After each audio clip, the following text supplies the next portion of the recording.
What happened? Are you okay? I stopped by my son and his wife's house to check on my 3-year-old grandchild. What I saw was my grandchild chained up in the room, looking lethargic and semi-conscious. How terrible. Furious, I called the police, and they arrived in less than 5 minutes. However, I was the one put in handcuffs by the officer who said, "You're under arrest." There must be some mistake. I'm the one who called. Despite my protests, they wouldn't listen and took me away in a police car. However, I later managed to turn the tables due to certain events. And I vowed to seek revenge against the person who did such a horrible thing to my grandchild. I'm Colette, 63 years old. I've been living alone since my husband passed away 3 years ago. My son, Tyrone, married Lizzie 5 years ago, and they lived an hour's drive away from our house. About half a year ago, Tyrone started working away from home, and I hadn't seen my granddaughter Monica since then. Wondering how they were doing, I messaged Lizzie, and she replied the next day. "Monica has been wanting to see you. Why don't you come over?" I was having tea with a friend near my son's house and replied, "I'll be there in about an hour, looking forward to it and buying a gift for my grandchild." But when I arrived at my son's house at the agreed time, there was no response to the doorbell. Curious, I tried the doorknob and it was unlocked. "Lizzie, are you there?" "I'm coming in." I entered hesitantly and found my granddaughter Monica chained up. "Monica! Monica! What happened? Are you okay?" I rushed over and called out to her, but Monica was lethargic and semi-conscious. Moreover, she had lost a lot of weight and had multiple bruises on her skin visible through her tattered clothes. "This is terrible. I need to call the police." I immediately called the police and arranged for an ambulance as well. To my surprise, the police arrived in less than 5 minutes. As I was surprised by their quick response, I was told, "You're under arrest," and suddenly arrested. Wait a minute, please. There must be some mistake. I was the one who called. However, the police said they received a call 10 minutes ago about a mother-in-law making a small child suffer. Who would do such a thing? As I was about to be put into the police car, confused, I saw Lizzie peeking out from behind a utility pole, watching us. And when the paramedics arrived, she suddenly rushed out in a panic. "Monica! What happened? Oh, Lizzie! Can't you prove I'm innocent?" "Don't be silly. Officer, this person here is the one who did such terrible things to Monica." "What are you talking about? I live far away. It's impossible for me to do such a thing." Lizzie glared at me with sharp eyes, claiming she had been hospitalized due to illness and had left Monica in my care during that time. Lizzie was the one who invited me over. What's going on? Stunned, I was led to the police car, and the ambulance carrying Monica and Lizzie drove off ahead of me. Later, I was placed in a bleak room at the police station and questioned. Everything Lizzie said was a lie. I don't even understand why I was treated as the culprit. I asked them to check my mobile phone screen for the message exchange with Lizzie. However, all her replies had been deleted. It seemed Lizzie had deleted the messages she sent to me. Was Lizzie the one who harmed Monica and called the police? That thought crossed my mind, but I had no proof and decided it was best not to speculate. For the time being, I showed them the receipt for the gift I bought for my grandchild, continuing to plead my innocence. But the police didn't believe me. After being released due to insufficient evidence, I went home and called Tyrone. "Mom, what's up all of a sudden?" "Oh, just wondering how you are. I miss seeing Monica."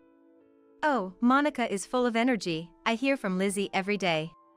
My son didn't sound like he was lying, which puzzled me, but if I hung up now, I wouldn't be able to protect Monica in the future.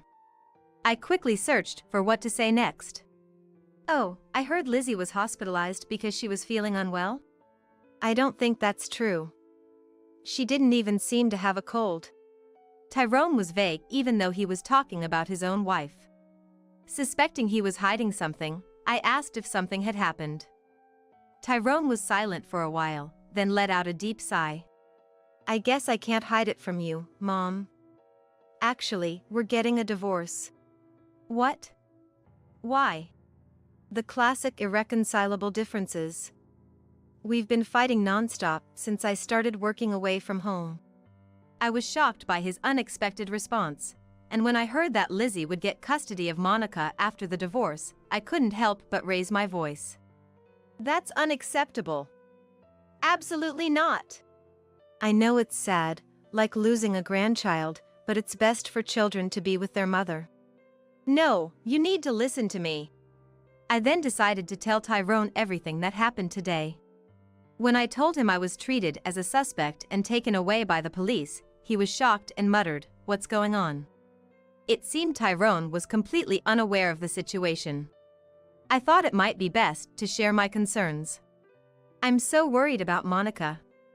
I don't want to think this way, but I'm afraid Lizzie might be doing something. Which hospital was Monica taken to? The paramedics told me. I think I'll go check. Unable to hold back any longer while talking to Tyrone, I hung up and immediately jumped into my car.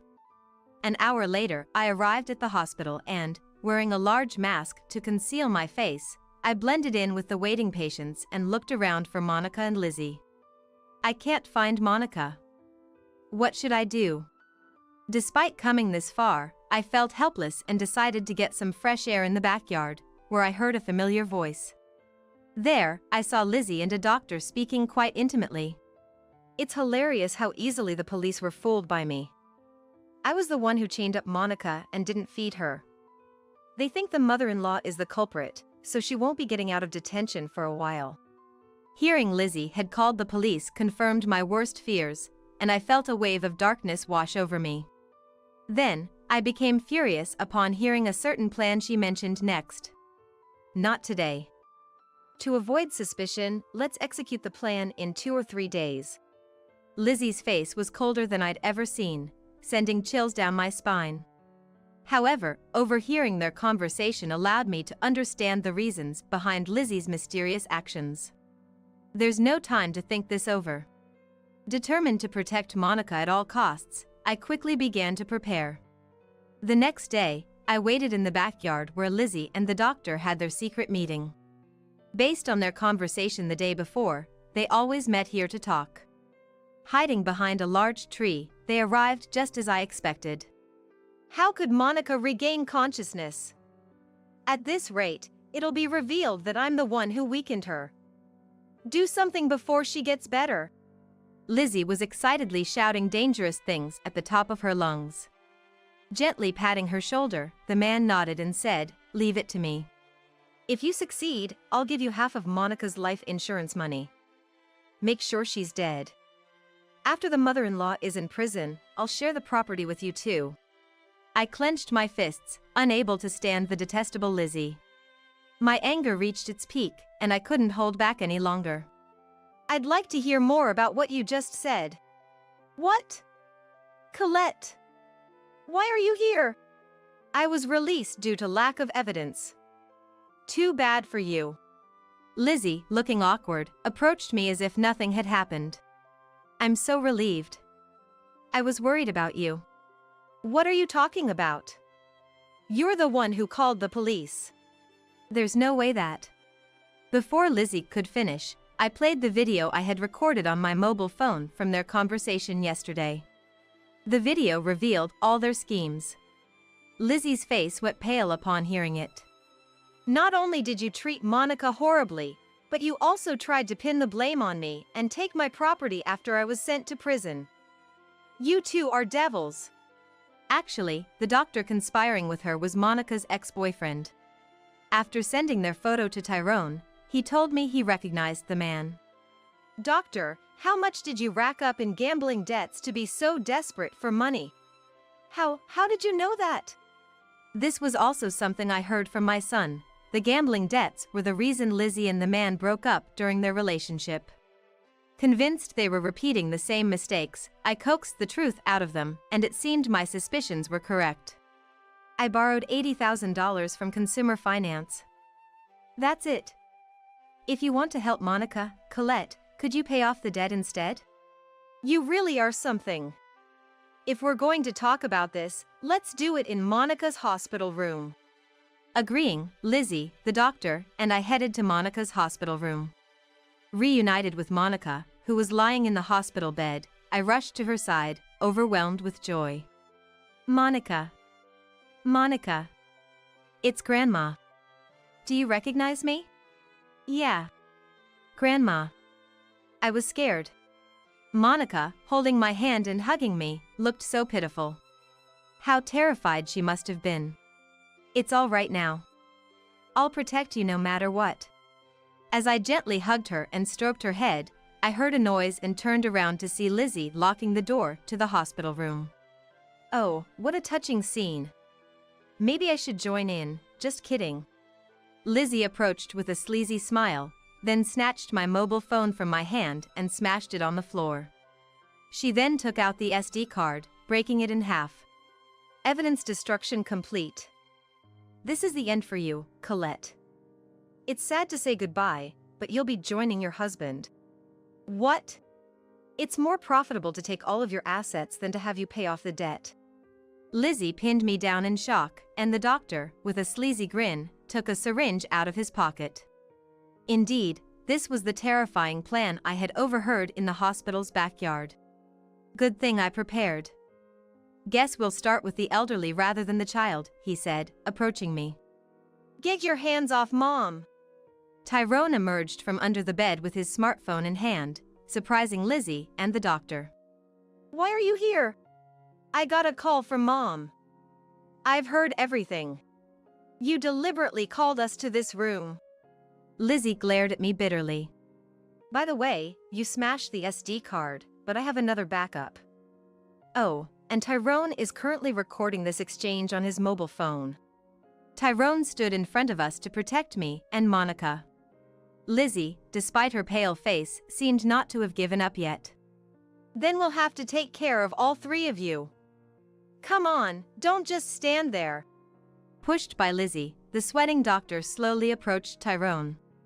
At that moment, a female voice asked, "What's the matter?" I had secretly pressed the nurse call button, summoning a nurse. It's an emergency. Bring the keys and security. We'll be killed if you don't hurry. What? The nurse exclaimed loudly. They seemed to be making a phone call, forgetting to hang up the nurse call. The panicked doctor tried to leave the room but couldn't walk well due to trembling knees. Please hurry and help us. As I shouted louder, the door unlocked and security guards and nurses rushed into the room. After quickly explaining the situation, security detained Lizzie and the doctor. He tried to attack me with that syringe in his pocket. Please check its contents. The security confiscated the syringe with suspicious liquid, and the doctor tried to deflect blame, saying, "It's not my fault. She seduced me into it. The evidence on the video will show who's at fault. Let the police decide." Lizzie, there's no need for discussion. We're getting a divorce. I'll take care of Monica. Wait. Don't abandon me. I'll break up with my ex-boyfriend. Please forgive me. She clung to Tyrone with tears streaming down her face, but Tyrone shook her off. Then, she turned to me and offered a profound apology. Colette, please stop the police. I won't do anything like this again. You should be grateful you can still eat, even if it's bad food. Experience a bit of the hardship Monica endured, being chained and starved. Look, your ride is here. Outside the room, the police cars called by the nurses had arrived. I handed over the SD card with the video and the data from Tyrone's mobile phone to the police, and the crestfallen Lizzie and the doctor were taken away. Subsequently, Lizzie and the doctor were imprisoned for conspiring to take Monica's life and for framing me, putting me in danger. Tyrone divorced Lizzie and gained custody of Monica, claiming $30,000 in damages for Monica's emotional distress and for the affair, which he also demanded from the doctor. It was decided that I would take care of Monica for a while. Monica recovered quite well and happily runs around the garden now. We're all looking forward to living together once Tyrone's work assignment ends. It's better not to go home even after you're discharged. My 5-year-old daughter, who came to visit me in the hospital, muttered this. I couldn't understand what she was saying and tilted my head in confusion. Then look at this. I couldn't stop trembling when I saw the photo that my daughter, who possesses a mysterious power, handed to me. That's because it captured something unbelievable. In that moment, everything came crashing down. And at the same time, a brilliant revenge drama was about to begin. My name is Cheryl. I'm 32 years old.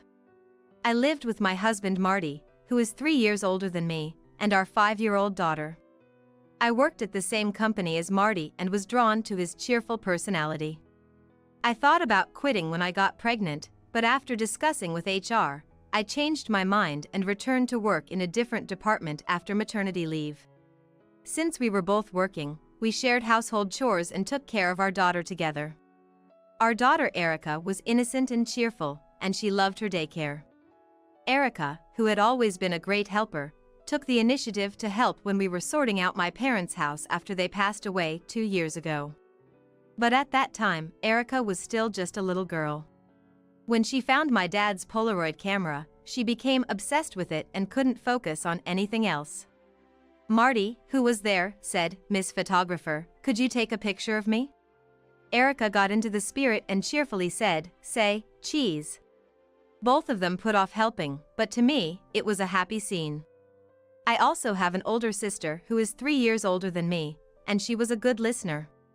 I confided everything to her, including how I met Marty.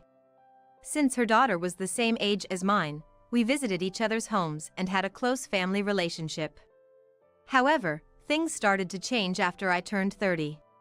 Marty started coming home late citing work reasons, and he completely stopped helping with household chores. He would go out on weekends, and seeing my daughter look lonely, I pointed this out to Marty one day. Then he yelled, "Why the hell do I, a man, have to do cleaning and stuff? Let me do what I want at least on my days off." Since then, our conversations became less frequent, and our marital relationship wasn't good. Yet, when my sister Chloe came over, Marty's attitude changed completely. "Chloe, welcome. Please stay over tonight." As we saw each other more often, it seemed Marty and Chloe had become close without me knowing, always engrossed in their conversations even when I was around. Around the same time, I was filled with anxiety. One day, when I tried to ride my bicycle, I found the brakes were broken. There are many roads around our house, and it could have led to a serious accident if I hadn't noticed. On another day, it seemed like disasters were just waiting to happen, like the screws on the ladder being loose. Should I talk to Marty about this? But Marty was so distant lately, heading straight to bed as soon as he got home, making it impossible to talk to him about anything. Phew, that was close. But I'm glad I was safe again this time. Actually, there was a secret reason why I had survived numerous life-threatening situations. Amidst these dangerous incidents, my daughter went to stay overnight at my sister's house by herself. As a result, it was just Marty and me, alone as a couple. Feeling uneasy, I busied myself with cleaning, something I usually wouldn't do. Then, Marty slowly approached me. "Since it's just the two of us, how about we go see the night view? You know, the place we used to go to when we were dating." "Eh?" So suddenly. "What's going on?" "Actually, I've been cold to you because I've been busy with work." "I'm sorry." "So, I want to go back to the beginning and repair our relationship." Saying that, Marty hugged me. It was a small hill about a 10-minute drive from our house. It was a hidden spot with a panoramic view of the cityscape, where hardly anyone was around. It was also the place where he asked me out, making it a special memory for me. Marty still cares about me. I'm so relieved. Overwhelmed and teary with happiness, I decided to go see the night view with Marty. After getting ready quickly, I was about to step out of the house. Then, Marty said, "I can't let a lady carry the luggage," and took my bag for me. His gentlemanly behavior made me happy. But little did I know, this action would lead to a tragedy later on. When we arrived at the spot, the attentive care I had just received was no more. Marty said, "I'll go ahead and find the best spot to see the night view," and disappeared into the dark with just a flashlight. Wait! Don't leave me behind! I wanted to hurry, but it was pitch dark and I couldn't see anything. I tried to use my cell phone to light up the area, but I had entrusted my bag with the phone in it to Marty. The ground was uneven, and I had to walk carefully step by step to avoid tripping. Suddenly, I felt like someone pushed me, and I lost my balance and fell off a cliff. The next thing I knew, I was in a hospital bed. I was wondering why I couldn't find you when an ambulance came and there was a big commotion. I got closer and saw you being carried on a stretcher. I was scared to death. Marty held my hand with tears in his eyes. The nurse said someone happened to pass by and found me lying at the bottom of the cliff, and they called for help. And for some reason, Chloe was there too and came with me in the ambulance. Chloe helped with the hospital arrangements, and she said she'd take care of Erica at her house until you're discharged. Ah. I see. Chloe. Fortunately, there was no serious harm to my life, and I was able to go home 3 days later. And on the day before my discharge, Erica came to visit me, but she seemed anxious. "I'm sorry for worrying you, but I'll be back home tomorrow." I tried to reassure Erica with a cheerful tone, but her expression remained tense. Then, as if making up her mind, Erica nodded and said something shocking. "It's better not to go home even after you're discharged." "Why?" "Mom is all better now, as you can see." I didn't understand what Erica was saying and just smiled in response. But Erica, with a serious face, rummaged through her bag and handed me a photo. "Mom, look. Is this real?" I couldn't stop trembling from fear. But this revealed who had been causing me harm all along. I can't forgive them. I trusted them. Anger welled up from the depths of my stomach, and I couldn't hold it in any longer. However, there were still too many uncertainties to corner the perpetrator for sure. So, I sent a message to Marty saying, my hospital stay has been extended by a week. And I informed him that I had been transferred to another hospital due to a lack of beds, and that hospital did not allow visitors. A week later, I returned home. "If you had told me the day you were getting discharged, I would have come to pick you up right away." Marty said this with a smile as he returned from work. "Thanks. But I can't get into a car driven by you. After all, you're trying to take my life." I then showed Marty a photo. "Whoa! What's this? When did?" The photo clearly showed Marty pushing me off the cliff in the dark. "There are no security cameras there, and I even turned off the car's dash cam. How does this exist?" It's no wonder Marty was puzzled. After all, this photo was taken by Erica using my dad's Polaroid camera, a camera that could capture psychic images. Actually, Erica had a mysterious ability to sense danger in advance and capture those moments with my dad's camera. Her power manifested around the same time I started encountering dangerous situations. "Mom, something scary is going to happen, so don't go anywhere." One day, Erica suddenly handed me a photo. I was safe from the broken bicycle brakes and the loose ladder screws thanks to Erica.